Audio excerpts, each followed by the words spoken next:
ہم کچھ لوگوں کو اہم سمجھتے ہیں، کچھ کو نظر انداز کر دیتے ہیں۔ کسی ایک کی تکلیف تو ہمیں ہلا دیتی ہے، مگر دوسرے کی چیخ تک ہمیں سنائی نہیں دیتی، کیونکہ ہمارے ذہن میں قدر کا پیمانہ حقیقت سے زیادہ قربت، فائدے اور پہچان سے بنتا ہے۔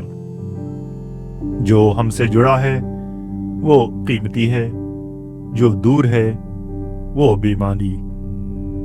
اور جب انسان اس سوال کے ساتھ آگے بڑھتا ہے تو وہ خود کو صرف ایک ساحل پر نہیں بلکہ تاریخ کے ایک طویل فکری سفر میں کھڑا پاتا ہے۔ یہ وہ سفر ہے جس میں انسان صدیوں سے یہ پوچھتا آ رہا ہے کہ کیا چیز قیمتی ہے اور کیوں؟ ہم کس چیز کو کتنی اہمیت دیں اور کیوں؟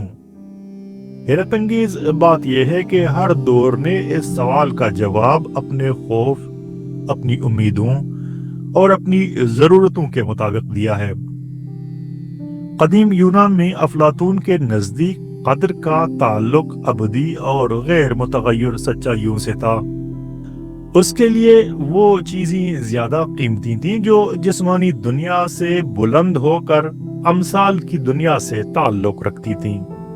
حسن، خیر اور صداقت، یہ وہ اقدار تھیں جو اپنی ذات میں ہی اہم تھیں، چاہے ان سے کوئی فوری فائدہ حاصل ہو یا نہ ہو۔ اس زاویے سے دیکھا جائے تو مچھلی اور کچھوا دونوں محض سائے ہیں۔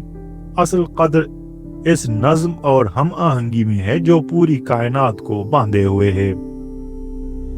ارسطو نے افلاطون کے برعکس قدر کو آسمان سے زمین پر اتارا۔ اس کے ہاں ہر چیز کی اہمیت اس کے مقصد سے جڑی تھی۔ جو چیز اس دنیا میں اپنے مقصد کو بہتر طور پر پورا کرے وہی زیادہ قیمتی ہے۔ انسان چونکہ عقل رکھتا ہے اس لیے اس کی قدر زیادہ ہے۔ یہیں سے وہ درجہ بندی شروع ہوتی ہے جس میں کچھ زندگیاں زیادہ معنی خیز اور کچھ کم معنی خیز قرار پاتی ہیں۔ لیکن تاریخ یہیں نہیں رکتی۔ قرون وسطیٰ میں مذہبی فکر نے قدر کو خدا کے ساتھ جوڑ دیا۔ سینٹ اگسٹین کے نزدیک دنیا کی ہر شے اپنی ذات میں نہیں بلکہ خدا کے ارادے کی وجہ سے قیمتی ہے۔ جہاں مچھلی اور کچھوا برابر ہو جاتے ہیں، دونوں خدا کی مخلوق، مگر عملی زندگی میں انسان پھر بھی فرق کرتا ہے، کیونکہ نظریہ اور عمل کے درمیان ہمیشہ ایک خاموش خلیج رہی ہے۔ جدید دور میں یہ سوال اور زیادہ پیچیدہ ہو گیا۔ ڈیکارٹ نے انسان کو سوچنے والی شے قرار دے کر فطرت کی دوسری چیزوں سے الگ کر دیا۔ فطرت محض ایک مشین بن گئی اور مشین کی قدر اس کے استعمال میں ہوتی ہے۔ یہاں سے وہ سوچ جنم لیتی ہے جس میں دریا، جنگلات، جانور، حتیٰ کہ زندگیاں بھی محض وسائل بن جاتی ہیں۔ مچھلی خوراک ہے اور کچھوا ایک تحقیقی منصوبہ۔ قدر اب اخلاقی نہیں، عملی ہے۔ 19ویں صدی میں نیشے اس پوری روایت کو الٹ پلٹ کر رکھ دیتا ہے۔ وہ کہتا ہے کہ قدر کوئی آسمانی حقیقت نہیں بلکہ انسانی تخلیق ہے۔ ہم خود اقدار گڑھتے ہیں اپنی کمزوریوں اور طاقتوں کے مطابق۔ جو ہمیں فائدہ دے وہ اچھا، جو ہمیں خطرہ لگے وہ برا۔ اس روشنی میں دیکھا جائے تو کچھوے کی قدر اس لیے ہے کہ وہ ہماری حساسیت کو مطمئن کرتا ہے، ہماری مہذب شناخت کو سہارا دیتا ہے۔ مچھلی کی بے قدری اس لیے ہے کہ وہ ہماری خواہشات کے راستے میں حائل نہیں ہوتی۔ ادب میں یہ سوال اور بھی زیادہ انسانی شکل اختیار کر لیتا ہے۔ ٹالسٹائی کے افسانوں میں ایک عام کسان کی زندگی اکثر بادشاہ سے زیادہ قیمتی دکھائی دیتی ہے، کیونکہ وہاں قدر کا معیار طاقت نہیں بلکہ اخلاقی سچائی ہے۔ دستویفسکی انسان کی اندرونی اذیت کو اس حد تک اہم بناتا ہے کہ پوری دنیا اس کے سامنے ہچ معلوم ہونے لگتی ہے، اور کامیوں کے ہاں تو قدر کا سوال خود بغاوت بن جاتا ہے۔ ایک ایسی دنیا میں جہاں کوئی فطری معنی موجود نہیں